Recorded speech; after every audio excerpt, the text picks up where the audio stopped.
ബഹുമാനപ്പെട്ട ശ്രീ നജീബ് കാന്തപുരം, ജലവിഭവ വകുപ്പ്. എൻ്റെ നിയോജക മണ്ഡലത്തിലെ പ്രധാനപ്പെട്ട പഞ്ചായത്തുകളുടെ എല്ലാം കുടിവെള്ള വിതരണത്തിന് വേണ്ടി ഉപയോഗിക്കുന്ന ജൽജീവൻ മിഷൻ്റെ ജലസ്രോതസ്സും അതുപോലെ തന്നെ ഏറ്റവും നല്ല ജലസേചന പദ്ധതി 1984 മുതൽ നടന്നു വരുന്ന ജലസ്രോതസ്സും തൂതപ്പുഴയിലെ ഒരേ സ്ഥലത്ത് നിന്നാണ് വെള്ളം എടുക്കുന്നത്. അപ്പോൾ ഈ സ്ഥലത്ത് ഒരു തടയണ നിർമ്മിക്കാൻ അടിയന്തരമായ ഇടപെടൽ ഉണ്ടായിട്ടില്ലെങ്കിൽ വരൾച്ച കാലത്ത് 2 പദ്ധതികളും മുടങ്ങുന്ന സാഹചര്യമാണുള്ളത്.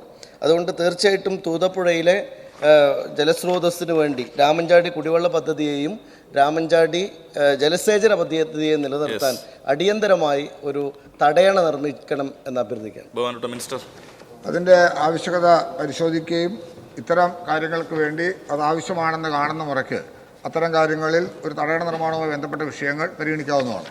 യെസ്.